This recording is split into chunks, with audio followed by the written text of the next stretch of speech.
वतन की फिक्र ना करना दा, मुसीबत आने वाली है। तेरी बर्बादियों के किस्से हैं आसमानों में, जरा देख उसको जो कुछ हो रहा और होने वाला है। पढ़ा क्या है भला अहले कौन की दास्तानों में, पढ़ा क्या है भला अहले कौन की दास्तानों में, पढ़ा क्या है भला अहले कौन की दास्तानों में। तेरी हिम्मत कैसे हुई हमारे कुएं के पास आने की? तुझे कितनी बार कहा है कि तेरे परछाई से हमारा कुआं पवित्र हो जाता है, लेकिन तूने हमारे कुएं पर अपनी परछाई डाली। तुझे तो सबक सिखाना पड़ेगा। तू नीच जाति का है। मास्टर जी, उसने हमारे घड़े को हाथ लगा दिया। ये घड़ा हमारी ऊंची जाति वालों का है। उसने इस घड़े को भी अपवित्र कर दिया। मत मारो सरकार, मत मारो सरकार। अगर मैं नीची जाति का हूँ तो इसमें मेरा क्या दोष? बच्चों को प्यास लगी थी इसलिए कुएं के पास गया था। साहब 2 दिन से घर में पानी की एक बूंद तक नहीं है सरकार। अगर मुझे मारना है तो मारो, लेकिन ये पानी मुझे ले जाने दीजिए साहब। बच्चा प्यासा है साहब। साहब साहब साहब।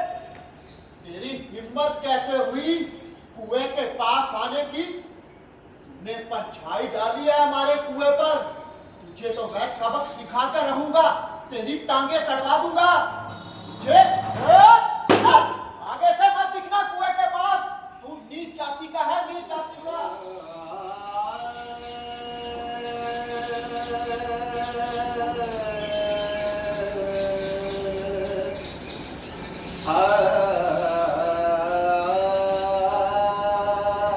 कि तू आंगन में कैसे घुस आया? तेरी हिम्मत कैसे हुई? तुम्हारी सात पुश्ते हमारा कैला ढोती आई है और तू हमारे कुएं से पानी भरेगा है? निकल यहां से, निकल यहां से। तू महार जाति का सारा कुआं दूषित कर दिया।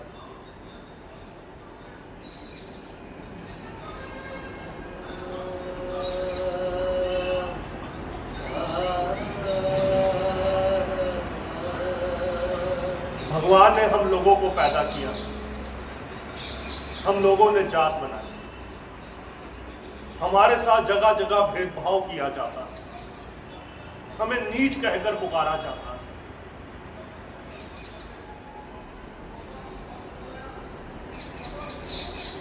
अब आप कहेंगे ऐसे भी कभी हुआ था? हाँ हुआ था, जब अंग्रेजों का हमारे ऊपर अधिकार था और वो हमारे ऊपर अत्याचार करते और बड़ी जात वाले हम लोगों पर अत्याचार करते। लेकिन अब सब कुछ बदल गया है। आज हम सभी कंधे से कंधा मिलाकर अपने देश की तरक्की के लिए काम करते हैं। आप बस कभी गांव देहात में छोटी मोटी खबरें सुनने को मिल जाती हैं।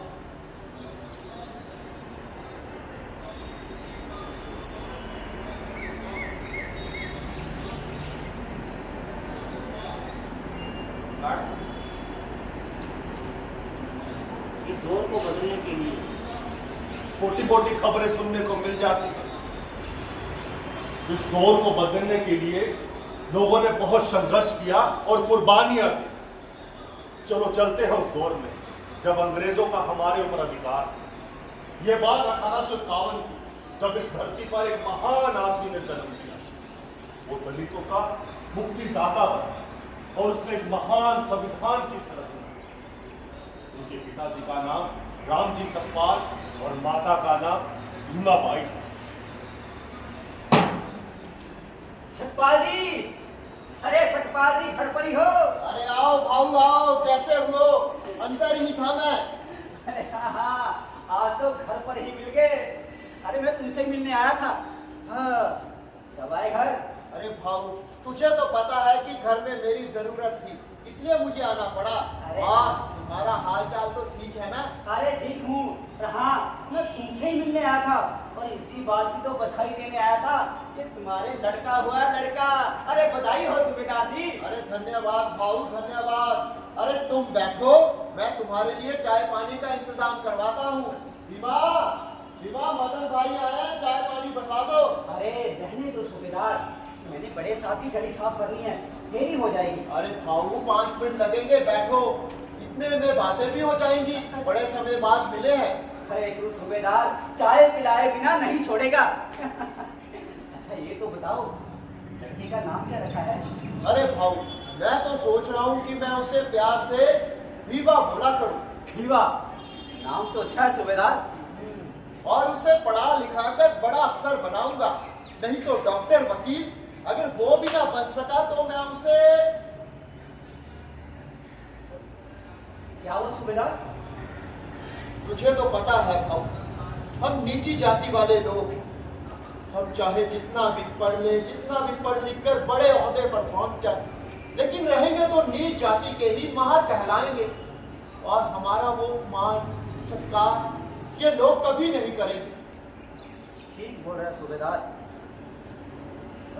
अच्छा सूबेदार, मुझे साहब के काम करना है, मैं लौटते वक्त चाय पी कर जाऊंगा। अरे भाऊ बैठो, 5 मिनट लगते हैं। मुझे तो लगता है चाय बन भी गई होगी। अरे भाऊ फिर लौटूंगा ना, अच्छे से बैठकर बातें भी करेंगे। अच्छा ठीक चलता है, है। आ जाना, मैं तुम्हारा इंतजार करूंगा। ठीक है ठीक है। चाहे कुछ भी हो जाए, जैसा भी हो, मैं अपने बच्चों को शिक्षा जरूर दिलाऊंगा, क्योंकि शिक्षा पाकर वो अपना हक पहचान पाएंगे, इस समाज में अपना हक पहचानेंगे। वो कहते हैं ना कि किताबें भेदभाव नहीं करती, इंसान भेदभाव करते हैं।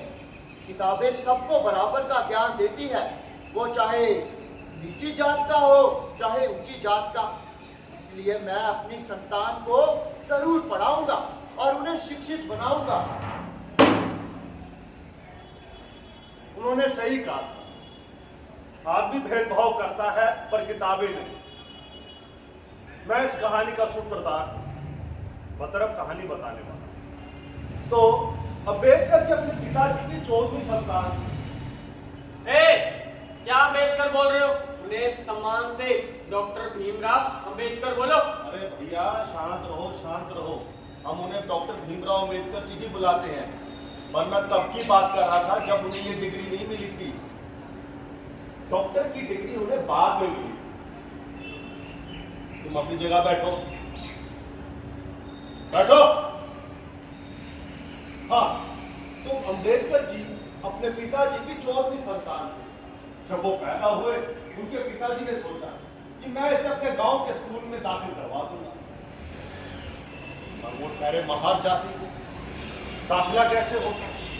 फिर उन्होंने सोचा मैं अपने बेटे को बाहर शहर में पढ़ाऊंगा।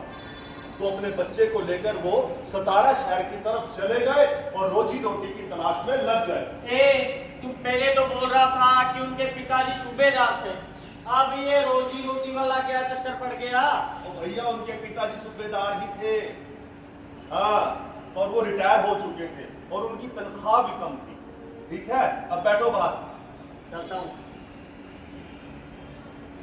तो शहर में जाकर उन्होंने अपने बच्चे को दाखिला करवाना चाहा। वो जिस स्कूल में भी जाते, टीचर उनका दाखिला करते, पर आखिर में जब उनकी जात पूछी जाती तो वो साफ मना कर देते। पर वो कहते हैं ना, मन के हारे हार है, मन के जीते जीत। तो डॉक्टर अम्बेडकर जी के पिताजी ने भी हार नहीं मानी और भगवान ने भी उनका साथ दिया। और एक अध्यापक मान तो गए कि वो डॉक्टर भीमराव को दाखिला दे देंगे, लेकिन उनकी कुछ शर्तें थी। शर्तें क्या थी?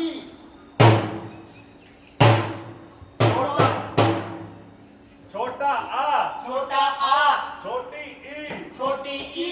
अरे कहाँ घुसे आ रहे हो ट्रेन की तरह? पीछे चलो। अरे मास्टर जी, कक्षा में आया था। कक्षा में? क्यों? पढ़ाई के लिए। मैंने तुम्हें तरस खाकर इस स्कूल में दाखिला दिया है, इसका ये मतलब नहीं तुम क्लास में घुसे आओ। तुम्हारे पिताजी के साथ मैंने शर्तें कर रखी हैं। शर्तें? लेकिन कौन सी शर्तें मास्टर जी? तुम क्लास में बैठकर नहीं पढ़ोगे, बाहर कक्षा के बाहर बैठकर अपना क्लास पढ़ोगे। लेकिन ऐसा क्यों? जो पढ़ाई का अधिकार होता है वो बड़ी जात वालों का होता है, तुम जैसे महार का नहीं। चलो बाहर चलो। छोटी ई, छोटी ई, छोटा ऊ। छोटा ऊ। लेकिन मास्टर जी मेरे पास तो टाट नहीं है। मैंने तुम्हारे पिताजी से ये भी शर्त रखी थी, अगर तुम्हारा बेटा कुछ बैठना चाहता है तो वो बोरी बिस्तरा घर से लाए। घर से कोई यहाँ से कोई टाट नहीं मिलेगा। चलो बाहर बैठो, वहीं नीचे जमीन पे बैठो। छोटा आ, छोटा आ, छोटी ई, छोटी ई, छोटा ऊ, छोटा ऊ। भी तुझे हम क्या बहरे दिखाई दे रहे हैं जो इतना ऊंची ऊंची बोल रहा है? मास्टर जी बाहर बैठा हूं ना, इसलिए। बातें बहुत करते हो, ठीक है, चुप रहो। कहाँ थे हम? छोटा ऊ। मास्टर जी प्यास लगी है।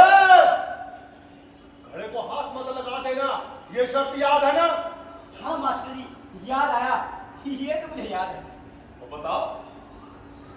पहली शर्त ये थी कि घड़े को हाथ नहीं लगाना, और दूसरी उस पर मेरी परछाई नहीं पड़नी चाहिए। शाबाश। लेकिन मास्टर जी मेरा एक सवाल था। पूछो। कि मैं घड़े को हाथ लगाए बिना तो खुद को रोक सकता हूँ, लेकिन उस पर अपनी परछाई, उसको कैसे रोकूं? देखो भीम, जो भी तुम्हारे सवाल है ना, उसके जो आंसर है तुम आप ही ढूंढा करो, ठीक है? चलो। मास्टर जी मेरा एक और सवाल था। पूछो। ये देखो मास्टर जी, हमारा स्कूल शुरू होता है सूरज चढ़ने के बाद और खत्म होता है सूरज छिपने से पहले। इतने बच्चों में मैं अपनी परछाई को कैसे संभाल सकता हूँ मास्टर? कैसे बांधकर? सुबह खूंटे से बांधो अपने आप को और परछाई भी वहीं पकड़ो, ठीक है? और मेरी बात सीधे सुन लो, जब भी पानी की जरूरत पड़े या तो चपरासी को आवाज दो, नहीं तो मुझे आवाज दो, ठीक है? जाओ चपरासी को बोलो। छोटा आ, छोटा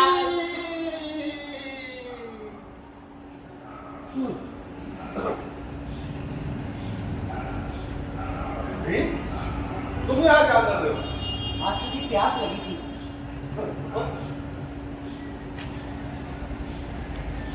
देखो भीम, अपना ध्यान रखा करो। शर्त तो तुम्हें पता ही है, मटके को कभी हाथ मत लगाना और इससे कभी परछाई भी मत पड़ने देना अपनी, ठीक है? कहीं ऐसा ना हो कि लोगों द्वारा तुम्हारी पिटाई हो जाए। धन्यवाद मास्टर।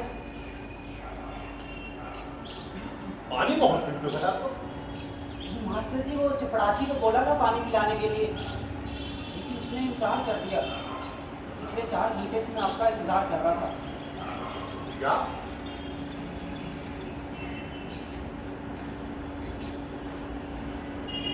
कल से समय पर आ जाओ। ठीक है मास्टर। काट भी ले आ।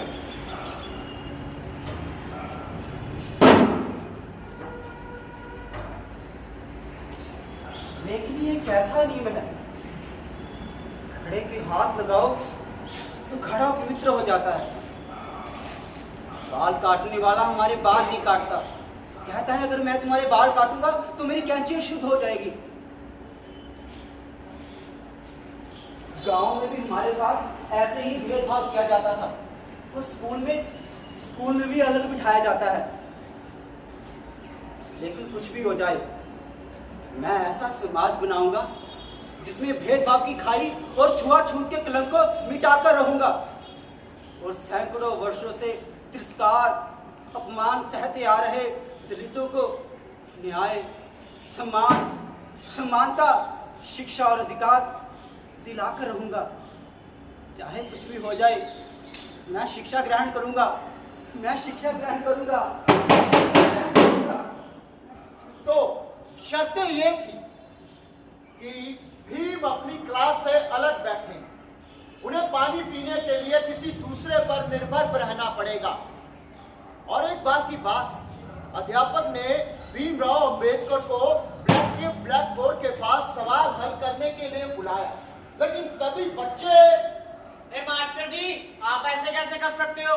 वहाँ हमारा खाने के डिब्बे पड़े हैं, उसके पास जाने से हमारा खाना छूत हो जाएगा। ढंग से खाने भी नहीं देते यार। तो पता नहीं कितनी बार डॉक्टर भीमराव अंबेडकर का तिरस्कार हुआ, उन्हें अपमानित किया गया, डॉक्टर अंबेडकर जी संस्कृत सीखना चाहते थे, लेकिन किसी भी अध्यापक ने उन्हें संस्कृत नहीं सिखाया, क्योंकि उस वक्त संस्कृत केवल उच्च जाति के लोग सीख सकते थे। और एक बार की बात है, बाल डॉक्टर अंबेडकर एक बार स्कूल से आ रहे थे तो अचानक रास्ते में उनके साथ एक घटना घटी। अरे रुको रुको, अरे तांगे वाले भैया, अरे रिक्शे वाले भैया, अरे जरा रुको, चलोगे? अरे बच्चे, चलने के लिए तो खड़ा हूँ, ये तो बताओ जाना कहाँ है? घर पर जाना है। ओ ये तो बच्चे मुझे भी पता है कि घर पे ही जाना है, पर घर का कोई ठिकाना पता कुछ तो होगा। अरे हाँ, अरे राजवाड़ा के पास में रहता हूँ। चलो आ जाओ फिर। ओ एक मिनट, पैसे हैं तुम्हारे पास? हाँ हाँ, पैसे हैं। ओ फिर तो बैठ जाओ। पग पग कांटे राह कठिन, साथ न दे कोई अपना जन। पग पग कांटे राह। अरे वाह भैया वाह, आप तो बड़ा अच्छा गाते हो। ओ यार, ये बात तो मेरे सारे रिक्शे वाले दोस्त कहते हैं कि बिरजू भैया आप बहुत अच्छा गाते हो। वैसे राजवाड़ा में तुम कहाँ रहते हो? धर्मशाला के पीछे रहता हूँ। धर्मशाला के पीछे? तुम्हारा नाम क्या? भीमराव। भीमराव। जाति? महार। महार? तू पहले नहीं बता सकता था कि तू महार है? बाबू बन के बैठा था मेरे रिक्शे पर, तूने तो मेरा सारा रिक्शा पवित्र कर दिया। लेकिन हो, अब तू रिक्शा चलाएगा और मैं बैठूंगा। चल अब रिक्शा चला। चला।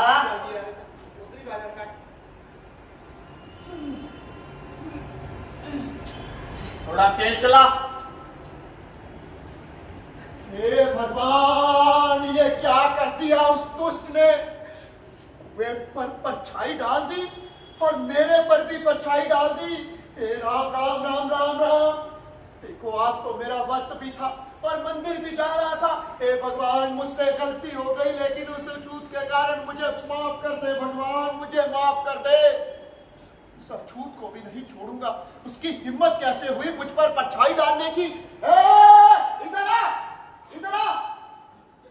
माफ कर दो ठाकुर, माफ कर दो। माफ कर तू? तेरी हिम्मत कैसे हुई मुझ पर परछाई डालने की? मत मारो ठाकुर, मत मारो। मत मारो, तुझे तो आज सबक सिखा के। अरे ठाकुर साहब, क्या हो गया ठाकुर साहब? तू भी दूर रहा मुझसे, चल। अरे भैया क्या हुआ? क्या खून बह रखा तुम्हारा तो? भाई, मैं पिछली वाली गली साफ कर रहा था और ठाकुर साहब मुझे मारने लगे। मैंने कहा मेरी क्या गलती है? बोले तेरी परछाई मेरे ऊपर पड़ गई और मैं 7 जन्म तक अपवित्र रहूंगा। तूने तो मुझे अछूत कर दिया। मैंने माफी भी मांगी तो फिर भी मुझे मारने लगे। अरे ठाकुर साहब, इसने तो माफी भी मांग ली, इतना गुस्सा काहे का? माफी मांग ली? ये बता, माफी मांगने से क्या होगा? आज तो मेरा व्रत था, मंदिर जा रहा था और इस दुष्ट ने मुझे अछूत कर दिया। ठाकुर साहब, ये आप लोगों का मल ढोते ढोते आप दिखाई नहीं दिए होंगे तो परछाई पड़ गई होगी। कैसे दिखाई नहीं दिया? इतने साल हो गए इसे ये काम करते, अभी भी इसे महारत हासिल नहीं हुई क्या? अरे ठाकुर साहब, जब आदमी खाली पेट काम करता उसे कहाँ कुछ दिखाई दे? ए भीम, ज्यादा होशियार मत बन। हैं? कैसे बात कर रहा? तू आंखें दिखाएगा ना तो तेरी आबे आंखें भी निकाल दूंगा। अरे ठाकुर साहब, दूर है। मैं आंखें कहाँ दिखा रहा हूँ? मैं तो सीधी बात कर रहा हूँ आपसे। सीधी बात कर रहा है? क्या हुआ? अगर थोड़ा बहुत पढ़ लिख गया तो क्या हुआ? एक तो नीच जाति का ही ना, और मुझसे बात कर रहा है। आगे से दिखे ना तुम, टांगे चढ़वा दूंगा। और भीम, तुझे भी समझा रहा हूँ। आप सीधी बात करो, जवाब दे नहीं रहे। शांत रहो भीम। अरे क्या शांत रहे हैं? एक तो अंग्रेज हमारे ऊपर अत्याचार करते हैं, ऊपर से ये ऊंची जात वाले हम पर अत्याचार करते हैं। ऐसे ही चलता रहा अत्याचार तो हम कहाँ जाएंगे? अब मुझे तो इसकी आदत पड़ चुकी है अभी। यही तो तुम्हारी सबसे बड़ी गलती है और यही गलती हमारी 7 पुश्तों की है। हाँ, यही तो गलती हमारी 7 पुश्तों की है। तुम ये बताओ, तुम क्या काम करते हो? जो तुम्हारे दादा करते थे वही तुम कर रहे हो ना, और तुम्हारे बच्चे क्या काम करेंगे जो तुम कर रहे हो? देखो, मैं काम को गलत नहीं कहता, काम का हमेशा सम्मान करना चाहिए, पर हमेशा अत्याचार के खिलाफ खड़े भी होना चाहिए। अगर हम खड़े नहीं होंगे तो ये हमारे आने वाले 7 पुश्तों पर भी अत्याचार करते रहेंगे। बस करो भी, तुम बातें तो बहुत बड़ी करते हो, पर लेकिन तेरे और मेरे कहने से कुछ नहीं होगा। इनके बगैर हमारी गति नहीं होगी। यही लोग तो पूजा पाठ, कार्यक्रम, कर्मकांड सब यही लोग तो हमारे घरों में करते हैं। तुम तो बात का पतंगड़ बना देते हो, मुझे और भी बहुत काम है, जाने दो तुम। अरे बात तो सुनो।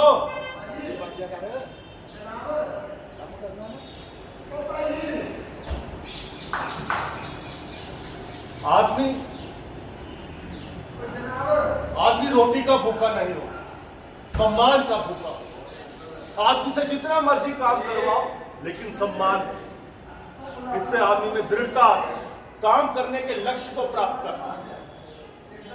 पर आज तक मुझे ये बात समझ में नहीं आई, अगर किसी आदमी की परछाई किसी दूसरे आदमी पर पड़ जाए वो दूषित कैसे हो सकता है? ये बहुत बड़ा भ्रम है हमारे देशवासियों का, बहुत बड़ा भ्रम। अगर हम इसी भ्रम में फंसे रहे ना, हम 50 साल आगे जाने की बजाय 500 साल पीछे निकल जाएंगे। तुम यहाँ पूरे शहर में घूम कर आ रहा हूँ, अरे तुम्हारे लिए खुशखबरी लाया हूँ। बता भैया, कौन सी खुशखबरी? अरे सुनोगे तो खुश हो जाओगे। अरे हाँ, तो तुमने उनका नाम सुना है? महाराज सियाजीराव गायकवाड़। हाँ सुना है। अरे गरीब बच्चों की पढ़ाई में सहायता करते हैं, और मैंने सोचा अरे तू भी तो पढ़ना चाहता है, तो तू सियाजीराव जी के पास क्यों नहीं जाता? अरे उनसे सहायता ले और आगे बढ़। बात तो तुम सही कह रहे हो, अभी चले? अरे अभी चलते हैं, चलो चलो भाई। तो इस तरह से डॉक्टर भीमराव अंबेडकर महाराज जी से मिले। महाराज जी भी डॉक्टर भीमराव से बहुत प्रभावित हुए और उनकी पढ़ाई का खर्चा उन्होंने उठाया। डॉक्टर भीमराव अंबेडकर जी अमेरिका में कोलंबिया यूनिवर्सिटी में अपनी पढ़ाई करने के लिए गए। वहां से उन्होंने मिलिट्री सोशियोलॉजी, इकोनॉमिक्स स्टडी की। यह एक आजाद मुल्क था, यहाँ छूत छात नहीं होती थी। बाद में डॉक्टर भीमराव अंबेडकर जी लंदन के स्कूल ऑफ इकोनॉमिक्स में गए और वहां से लॉ की डिग्री हासिल की। यही बने डॉक्टर भीमराव अंबेडकर। वो डिग्री लेकर फिर अपने देश वापस आ गए। ये नौकरी का उनका पहला दिन था। हे राम राम, ये क्या कर दिया उस मूर्ख ने? उसकी कुर्सी मेरे पास लगा दी। इधर आ। हाँ जी साहब। ये क्या किया है? तुझे पता नहीं उसकी कुर्सी दूर रखनी थी, पास क्यों रखी? साहब अभी ठीक कर देता हूँ। ठीक कर देता है, आइंदा से ध्यान रखना। उसकी कुर्सी मेज टेबल उधर रख। वैसे साहब आपकी वो बाबू से कोई दुश्मनी है क्या? है दुश्मनी? अरे तुझे नहीं मालूम वो कौन सा है, कहां से आया है? ओ साहब, मैंने तो सुना है वो बाबू विदेश से किसी यूनिवर्सिटी से पढ़कर आया है। अरे पढ़ लिख गया तो क्या हुआ, रहेगा तो महार जाति का ही ना। क्या साहब वो महार जाति का है? अरे भगवान, कैसे दिमाग है? महार बाबू बनेंगे और हम चपरासी। नमस्कार भाई साहब, मेरा नाम डॉक्टर भीमराव अंबेडकर है। आज मेरा पहला दिन है। हाँ पता है, तुम्हारा कुर्सी मेज उधर लगा, बैठ जाओ, अपना काम करो उधर।